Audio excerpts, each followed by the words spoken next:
All right, and a few housekeeping items before I pass the mic to Lori. So everyone is currently muted, but we do want to hear from you. So use the chat function, the reactions button, the annotations if you're feeling creative. Once we get to the end of the presentation, there will be an opportunity for questions, and you can feel free to unmute yourself and voice those questions. At the end of today's session, I'll also review instructions for claiming CME credit. And we will dedicate several minutes at the end of the webinar to ask you to complete your post-webinar survey.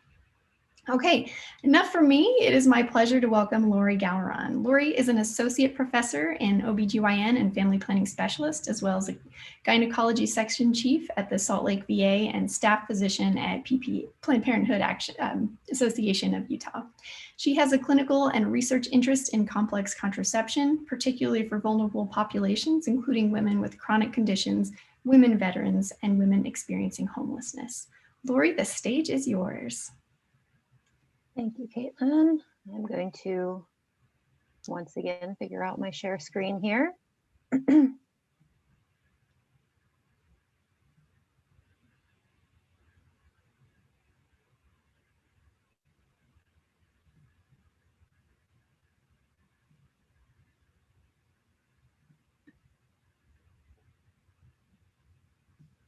All right.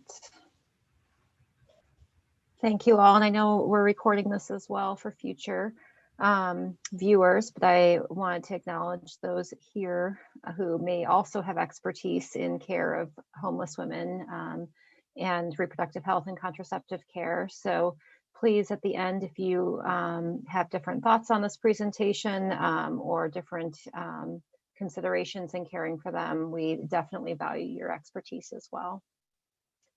As for disclosures, I don't have any personal conflicts of interest, but I do want to acknowledge that the University of Utah receives money from industries as well as the NICHG for contraceptive clinical trials, for which I serve as site PI. So at the conclusion of this, we will be able to describe risk factors and pathways to homelessness, understand the impact of housing instability on reproductive health outcomes, and also identify unique challenges to contraceptive use and pregnancy desires in homeless women. So let's start off with some definitions.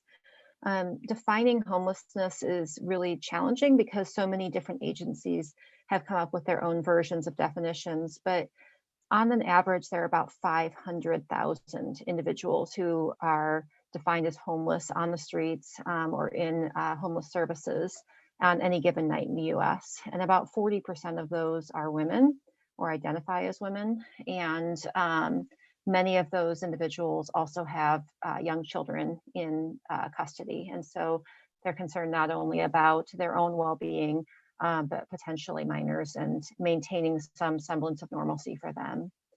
Now, the Department of Housing and Urban Development came up with some definitions around homelessness that would qualify individuals for services. But again, this is all about connecting to resources and services. It's not really defining what these individuals are truly experiencing. And so the most common one that we see is individuals or families who lack a fixed, regular, or adequate nighttime residence. And adequate meaning they can't be staying in an area that is unfit for human habitation. And then there's another option for individuals who will imminently lose their nighttime residence. And so this is really important to consider because many women and women with small children fall into this category where they are housing insecure and could potentially be on the street tomorrow or accessing resources, but may not have actually sought resources yet, so they wouldn't yet be counted in any homeless counts. And then we have some other more all-encompassing definition on unaccompanied youth or family with youth who are defined as homeless under other federal statutes. And some of this comes in with foster care, refugee status, and undocumented immigrants as well. And then there are individuals and families who are fleeing domestic violence, assault, or other dangerous conditions. And so this could be dangerous conditions, including gang violence within our borders or those crossing our borders to escape it. But this is where a lot of women fall, who then end up housing insecure or homeless as they're fleeing domestic violence. So as I said earlier, they don't really describe what these individuals are truly experiencing other than to put them in categories for what services they qualify for.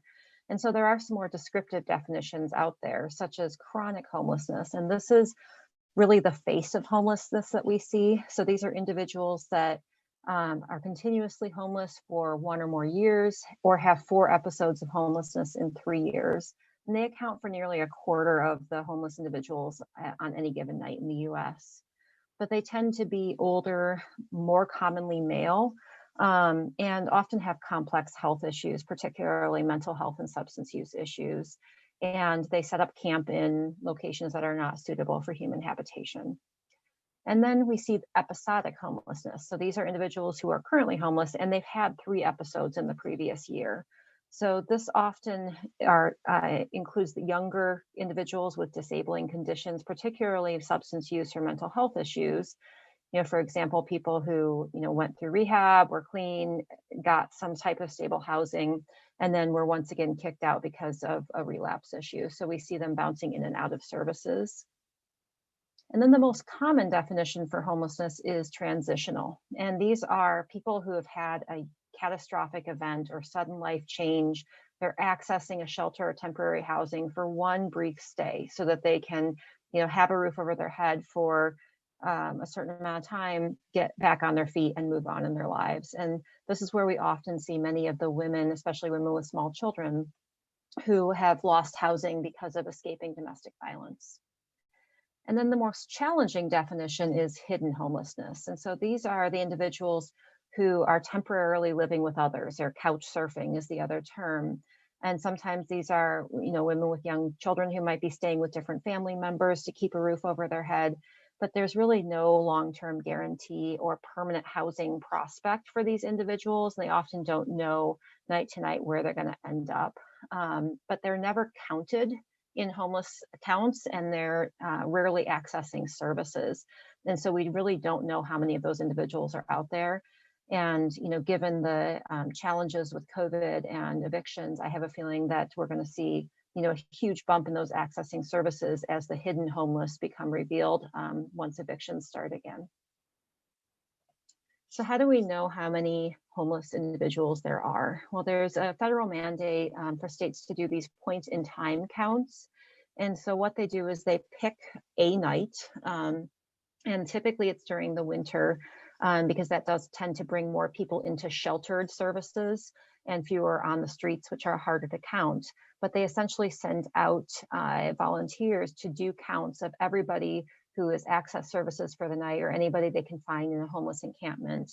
And so in the state of Utah, the last one of these was January 22nd of 2020. And I'm not sure what the date is for this year, but we had 3,131 individuals who were counted that night as homeless. And that was a 12% increase over 2019, accounting for about 10 in every 10,000 Utahns. And even though it was an increase this past year, the numbers have been relatively stable over 5 years, although part of that has to do with an increase in housed population in Utah. And about 23% of those who they counted, they always ask their indications for their housing insecurity and homelessness. 23% were survivors of domestic violence. And so that accounts for a significant number of women, particularly those who are in, for example, the YWCA or a mid-bail shelter, if they have children as well. So it's important to remember that aspect of trauma on this. So what are the risk factors for homelessness? Well, we see the socioeconomic changes that can happen, unemployment or job loss. The housing issues, especially in the recent years, have been really challenging with rent increases, lack of affordable housing. We saw the foreclosure issues that happened in 2009. Reductions in public health programs, and this tends to be a little bit cyclical based upon the current administration and their priorities, but families who are relying on a public health program that then goes away, often that's the last straw for them for housing.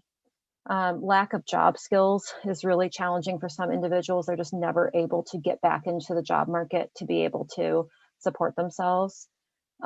Inadequate social support. We see this often in religiously conservative communities, such as parts of Utah as well, where an individual, has been a part of this church community, and then, because of personal choices, substance use, they often end up losing everyone that they know as they leave the church and become homeless with no one to rely on. And then we get into the issues around substance abuse, mental illness. People who've been previously incarcerated have challenges getting both housing and jobs afterwards because of that issue on their record.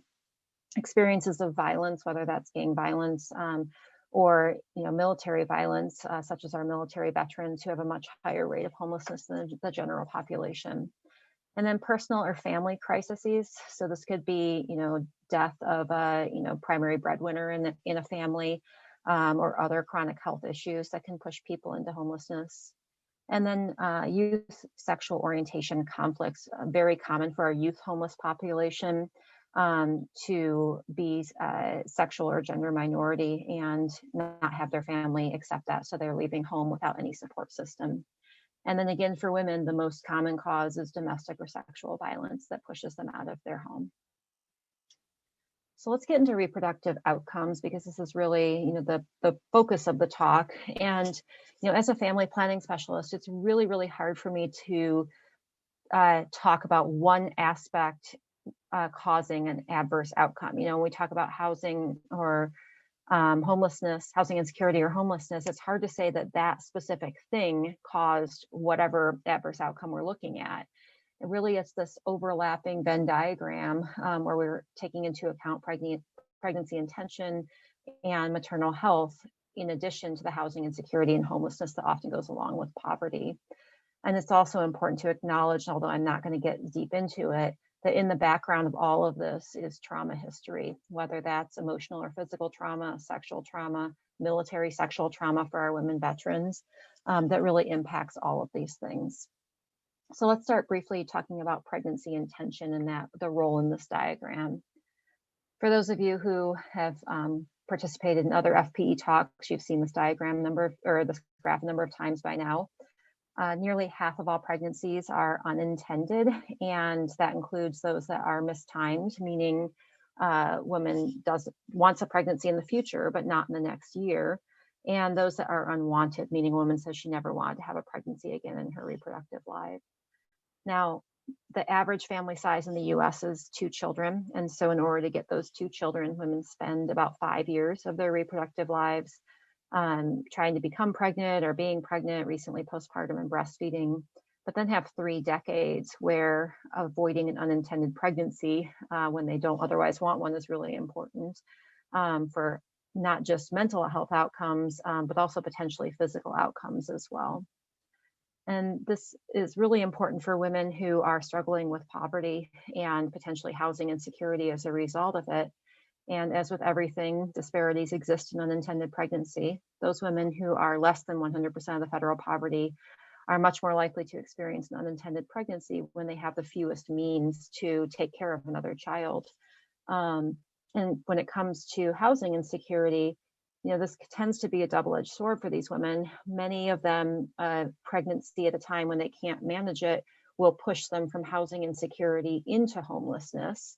But for many women, a pregnancy allows them to access resources that they wouldn't otherwise be eligible for, such as Medicaid or certain housing situations that are specific to women who have children. And so it's this challenging conflict of the role of pregnancy in homelessness. And then getting into maternal health, this is a really important factor on pregnancy outcomes, both for mother and baby. And this is because we know that planning pregnancies can really give a woman an opportunity to optimize her health. And especially when it comes to managing chronic health issues for women who are taking teratogenic medications, for those who are struggling with substance use, being able to optimize those can really improve pregnancy outcomes.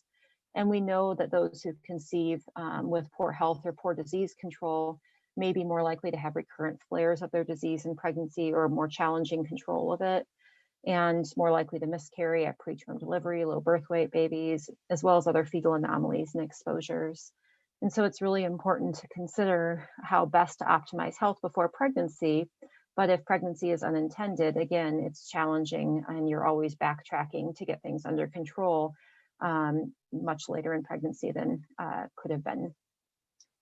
So how common are these chronic health conditions in women experiencing homelessness?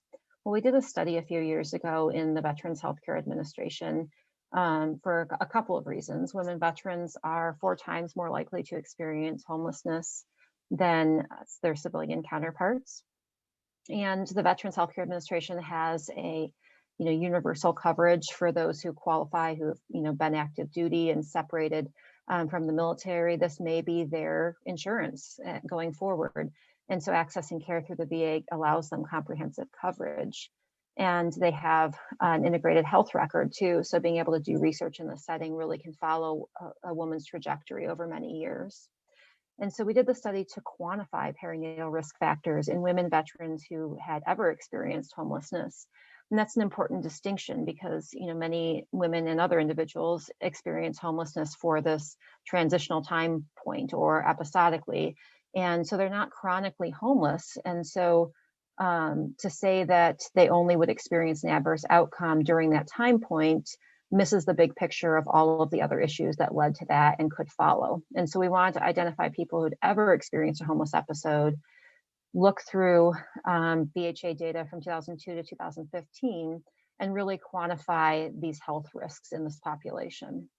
So we identified 41,000 women veterans in the VHA data set that had any documentation of ever homelessness in their record. And then we matched them to other reproductive age women by service periods, whether they were Gulf War veterans, Afghan conflict, et cetera, so that their experiences in the military would be matched.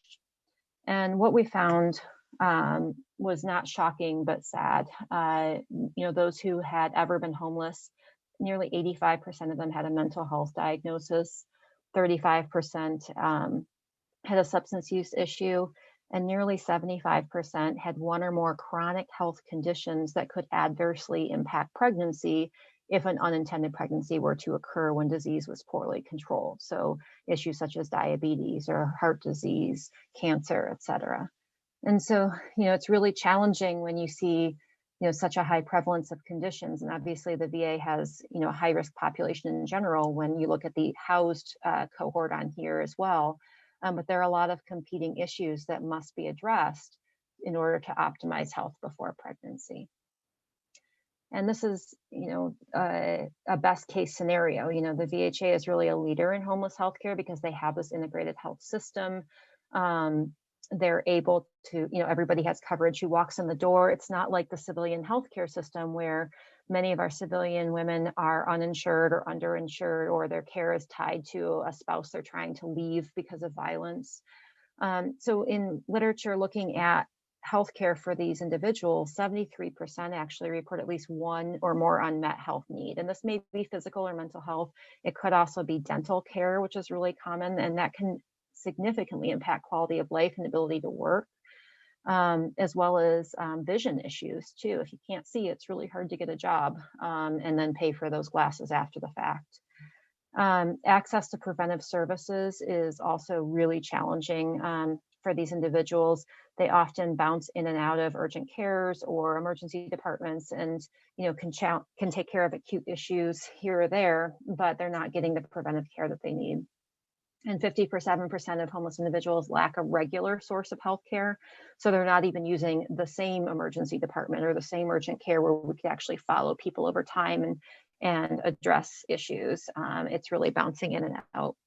And then for those who end up with, a trauma or exacerbation of a chronic illness, there's an overall lack of discharge planning and referrals after inpatient stays. So we spend all this time optimizing an individual's health in the inpatient setting, and then they're discharged back to whatever insecurity that they have, including related to healthcare. And so there's a lot of bounce back in this population.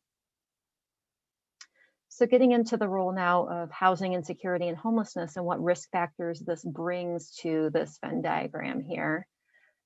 We've talked briefly about domestic and sexual trauma, but these issues, remembering that they can lead to an unintended pregnancy, they can lead to physical trauma with chronic pain issues afterwards, high rate of sexually transmitted infections as well. And so considering the sexual trauma that's associated with this housing insecurity and its long-term impacts is really important to consider. And then because they are living in shelters or transitional housing, there's really concern about physical and emotional safety, especially for those women who have children in tow as well. The other people who are staying there also have their own substance use and mental health issues. And so, physical injuries happen and emotional trauma can be exacerbated as well. And then these public situations with poor hygiene options can lead to communicable diseases and again, sexually transmitted diseases, especially since many women will participate in survival or transactional sex, whether this is in exchange for a roof over their head for a night or exchange for drugs or other resources. Unfortunately, it's a way to get basic survival needs, but puts them at risk for other adverse outcomes. For our homeless youth, many of them engage in very early sexual activities and often with multiple partners. And there's also a high smoking rate in the homeless and housing insecure population. And so these are all associated with increased risk of cervical dysplasia. And many of these individuals don't have regular access to barrier methods. So, for example, our sex workers who are, living out of hotel rooms, they may or may not have access to condoms, even if they do want to use them. And then there's the overwhelming issue of food insecurity. Many of these women are going into a pregnancy that may be unintended, with poorly controlled maternal health, and also they're malnourished, especially, iron deficiency too, that really needs to be optimized before pregnancy, but takes time. And so an unintended pregnancy leads to, again, more adverse outcomes for this mother as well. So just going back and putting it all together, you see literature out there saying, this chronic disease led to this adverse outcome, or the unintended pregnancy led to this adverse outcome, or homelessness did. But you really have to think of all of these confounders in the picture and really get an individual's own personal story, because their path to whatever situation they're going to be in now is unique. And we need to address all of these factors if we really want to optimize a potential pregnancy outcome. So the studies that have looked at pregnancy outcomes in homeless individuals really replicate, the adverse outcomes in chronic disease patients. We see for women who have experienced an episode of homelessness or housing insecurity during pregnancy, this impacts birth weight, preterm labor, preterm birth, NICU admissions. Extended hospitalization is very common for the mothers because we often spend, a week trying to get their substance use under control, or whatever other chronic health issue. And then again, if there's lack of discharge planning, we see emergency department visit increases and readmissions both at 3 and 12 months postpartum. And so these are hard patients to take care of because, they go back out into the world with lack of resources. And so really doing the best that we can, but also trying to look at the longitudinal picture to connect them to services over time. When it comes to reproductive health outcomes, outside of pregnancy and homelessness, we see in women experiencing homelessness that they have overall lower pap smear rates. They also have low knowledge regarding pap frequency, although I think everybody does as the algorithms change. It's very confusing to our patients, but especially those with low health literacy and access to resources. And then the ability to follow up on results, this is something that we routinely see, even here in our homeless clinic where we do gynecology care. You can get a PAP done, and then when you try to call them, the number that they had left or the contact information is no longer working, and they may not pop back into the system for some time. So that it's challenging to follow up on abnormal results and get them the care that they need. And then on the flip side, when you ask the women, they assume that their PAP is normal because they haven't heard otherwise. And so they're not going to necessarily follow up for those results. And then there's the high rate of STIs that we talked about that can not only be an acute issue, but lead to chronic pelvic pain and infertility later on. Very low rates of breast cancer screening. Many of us in Utah have seen our Huntsman RV going out and doing on-site outreach for mammography. But again, if you can't find the woman afterwards to do follow-up on an abnormality, it becomes challenging. And this is why cancer is the second most common cause of death in homeless individuals over the age of 45, because they have all these risk factors. You don't get early screening, and then you can't connect them to care later on. And so things are diagnosed very late. So let's move over into contraceptive care in homeless individuals and barriers to care. The reference fell off the slide, but this is Sarah Kennedy's fellowship research project at UCSF years ago, where she went out to a shelter that housed women who had children in their care and talked to them about their reproductive desires and contraceptive care. And some of the big things that came out of it were really the inability to prioritize their health due to competing demands. If you have an expectation that you're going to go out and look for a job in order to be able to stay in that same shelter the next night or the next week, you're trying to juggle that. If you have children in tow, you can't leave them unsupervised in the shelter, or they may also need to go to school. So how do you prioritize a healthcare visit for yourself? So it's just a really challenging time when these women are experiencing housing insecurity, and throwing in preventive care or much less contraceptive care is a really tough ask. And then there are a lot of shelter related obstacles. So many shelters have people leave during the day, and so they may not have a place to store their contraceptive methods. So if they have pills or they need to keep a NuvaRing in the fridge, they may not have that option. And then there's also the issue of starting different methods that might lead to irregular bleeding. Many women had concerns about access to feminine hygiene products in these settings, or even a private bathroom to be able to care for their needs. And so they may be more reluctant to start certain methods. And then there are also very restrictive provider practices. Providers may require 2 visits to get an IUD, or they may only prescribe pills 1 month at a time. So it's not combining all care into one visit and making sure that they are meeting the woman's needs for access is really a restrictive practice. And then, as we mentioned before, the change in power dynamics of sexual relationships. Women are just much more vulnerable to sexual exploitation. And so many of these shelters will have a requirement that women are not sexually active while they are in the shelter. So they're not allowed to have a partner, especially in the shelter area. And so then there's just an assumption that they wouldn't need contraception, right? But unfortunately, they may be subject to sexual trauma on the way to the bus stop to go look for a job, or may need to use sex as a transactional episode if they have an addiction. And so there are a lot of reasons that they're at risk still. One of the other considerations too is the provider aspect of the assumption that women don't want to get pregnant while they're in these homeless and housing insecure situations, and also the assumption that they would want and should have the most effective form of contraception. And I think all of us as providers have been guilty of thinking after someone's had a horrible outcome, oh, she really needs an IUD, or I really hope she gets her sterilization this time, after she's, not gotten it the last couple times. But it tends to be a little bit coercive in our thoughts and practices.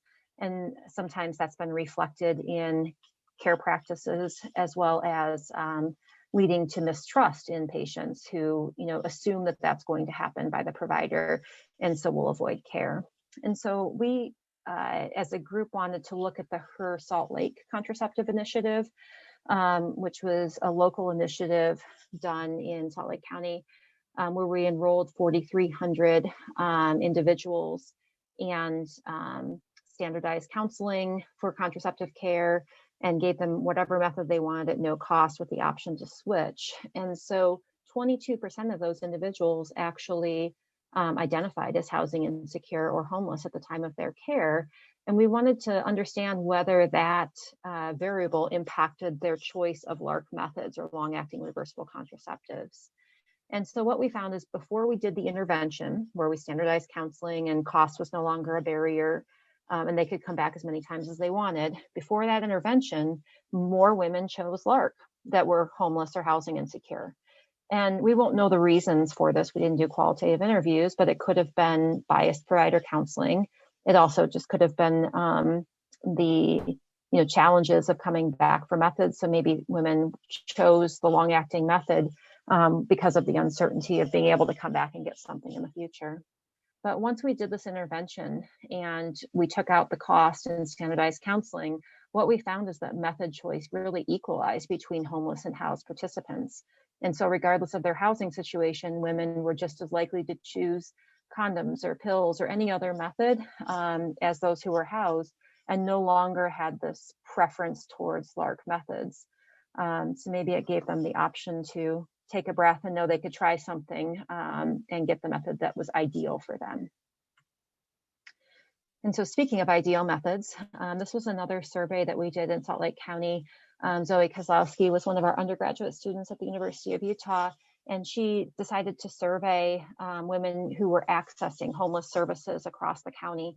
And so she went to our homeless healthcare clinic, 4th Street. She went out on mobile health outreach and surveyed some of our sex workers who they were able to access. She went to some of our shelters and transitional housing for women. And one part of the survey asked about what they were using currently for their contraceptive method versus what their ideal method was. And what she found was that of those who were not currently pregnant, 57% were not using their ideal method.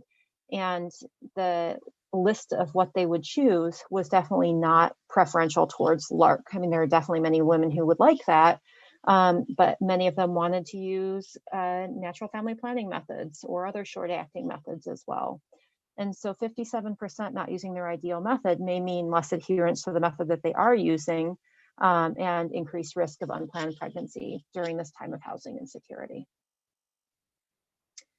And then the other important part that we asked about in the same survey was their pregnancy desire in the next year.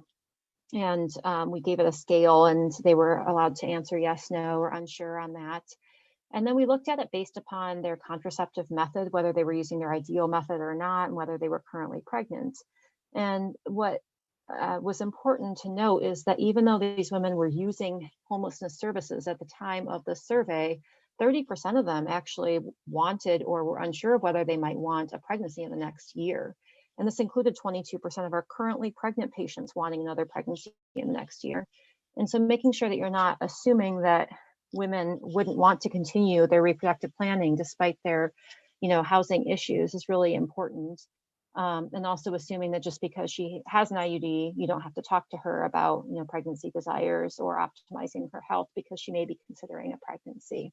So really that shared decision-making and building that trust and supporting her in whatever decision she might have around her pregnancy planning. And then the other important thing is access to contraception. And this is one example that, again, going back to the optimal healthcare system of the Veterans Healthcare Administration, where people can get whatever they want, the reality is they can only get it where it's offered. And this is true for homeless services in civilian world as well.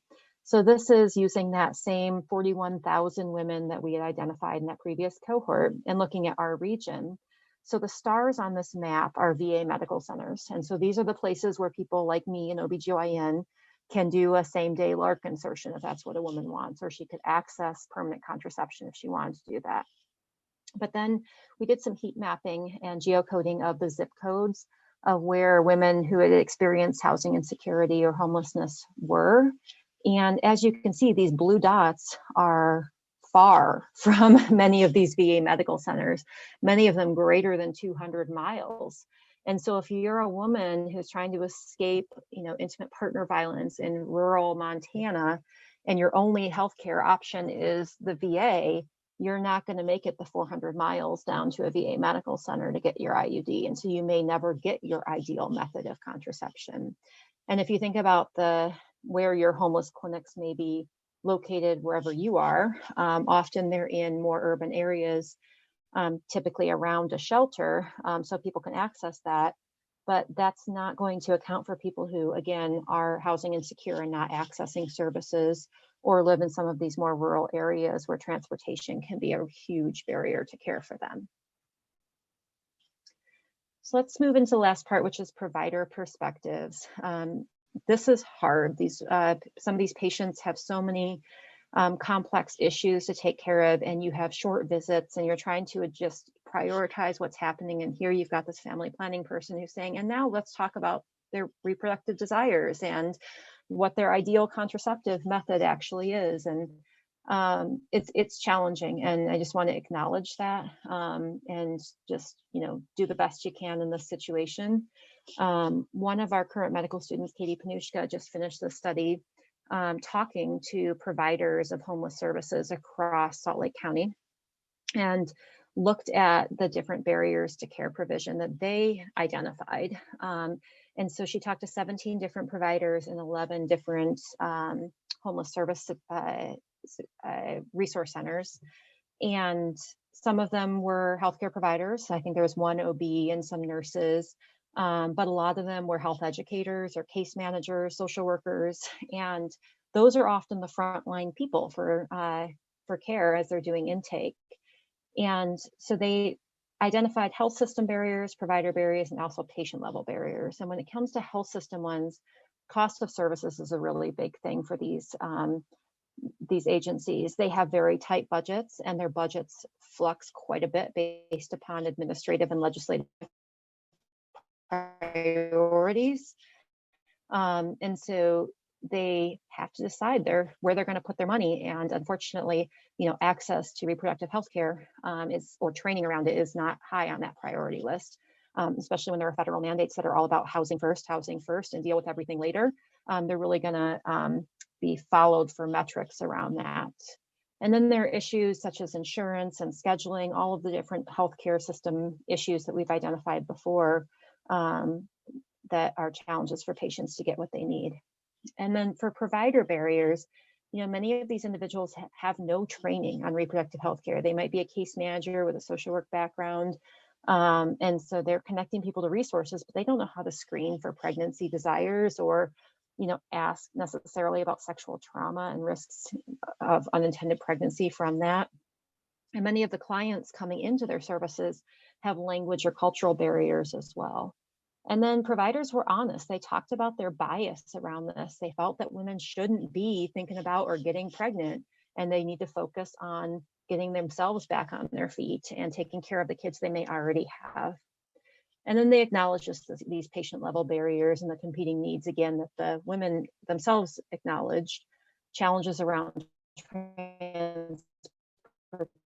transportation, issues, domestic violence came up. Clients didn't want to leave their transitional housing to get on a bus to go to a clinic for whatever they need, because they're afraid they're going to see their abuser if he lives in that neighborhood, he or she. And then there's also just systemic distrust in the healthcare system as well for many of these individuals. So when we distilled down the recommendations from these providers of how do we make this better, they really said addressing policy challenges to reproductive health integration and homeless services has to come from top down. The housing first has been drilled into them, and they haven't really been able to step back and say, okay, let's look at the whole person who walks in our door and what risks could potentially derail her potential for housing first, including an unintended pregnancy or recent trauma. And they also suggested considering contraceptive and preconception care part of the multitude of interventions to address homelessness, getting somebody her ideal contraceptive method so that she could avoid an unintended pregnancy and get her job and get back on her feet is definitely a way to avoid future homelessness as well.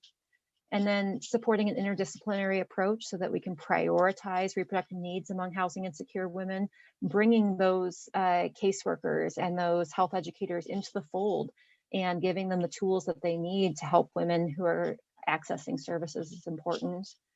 And then there's the top-down funding of Medicaid expansion or family planning waivers or Title X, depending on which state that you're in, that can allow women to prioritize reproductive health without fear of lack of coverage.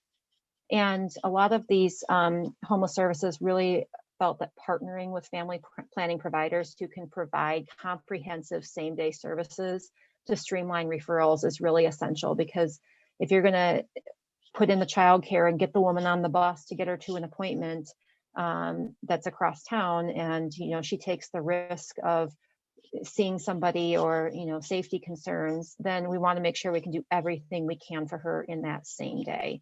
So that we can build trust with her, as well as address any acute and chronic preventive services. Okay, so take-home points: intimate partner violence and sexual assault is a common pathway to housing insecurity and homelessness for women. And so while you're doing your screening questions, there's definitely the immediate safety aspect of it, but also the if you escape, then what, to make sure that she has resources to move into a transitional housing situation and support her getting out of that safety consideration. And then housing insecure women have this high prevalence of comorbidities that increase the risk of adverse pregnancy and reproductive outcomes. So making sure when you can identify patients and get their preventive services taken care of and try to optimize their health, because they may want a pregnancy even during a time of housing insecurity, or they may want contraception. And so we want to make sure that we can meet their needs where they are. And this is why employing shared decision-making is really, really essential to rebuild trust with the healthcare system and make sure that they know they can come back and get whatever they need throughout their reproductive journey. So that is it. I will stop there and take any questions or any other input from those who have experience in this area.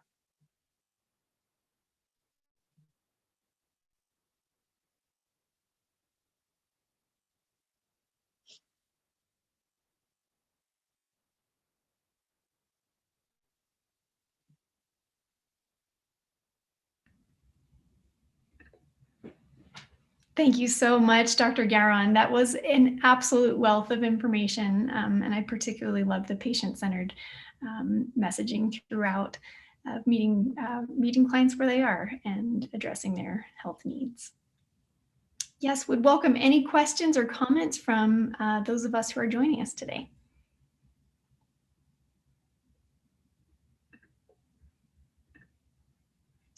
I don't know if Dr.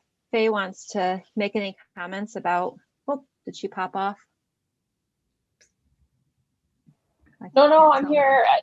This was awesome. I was curious your thoughts about how Dr. Faye does research in reproductive coercion, and curious any thoughts you might have about how screening patients for that intersects with all of these other issues.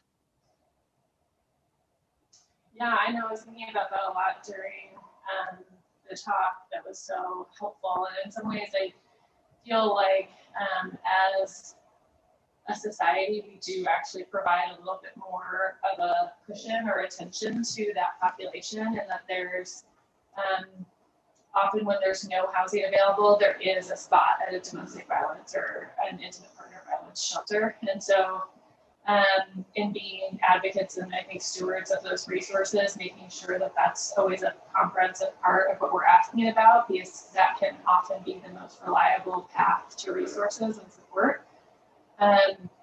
Even though it doesn't represent everyone who is homeless, that overlap is so significant that can be a helpful way for us to connect folks with resources.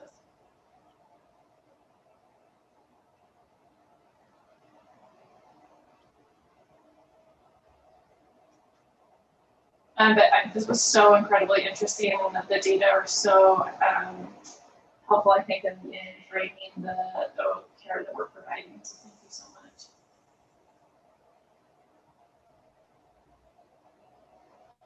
Thank you all. And if questions do come up after the presentation, please feel free to forward them to us, and we'll do our best to get answers to you afterwards. For those interested in claiming 1 CME credit for this webinar, we will email you the code and instructions for claiming your credit once you've completed your post-webinar survey. And if you've set up a CME profile with the University of Utah before, the process is very simple. You just call the phone number to enter your event code. And if you haven't set up a profile with the university before, you'll be asked to complete a brief form before claiming your credit. And one thing I would emphasize is that it must be claimed before midnight tonight. And I'll be sending an instruction guide out, which should answer any of your questions. But if you have additional questions, don't hesitate to reach out to me for assistance. And then finally, we ask that you complete our post-webinar survey. Just like the pre-survey, there are a few ways to get there. We have the URL here on the screen. You can click on the link in the chat box or hover your smartphone camera over the QR code. The survey will ask if the webinar has taken place yet, so make sure you answer yes so that the appropriate questions appear for you. It has been an absolute pleasure hosting you all today and hearing from Dr. Gowron. We hope you'll join us monthly for new topics in our webinar series. Next month, we welcome Dr. Jennifer Kaiser and Danelle Pendergrass, DNP, to discuss family planning and opioid use disorder. So keep an eye out for registration info in the coming weeks. Thank you all. Take good care of yourselves, please. And with that, I will leave you to the survey.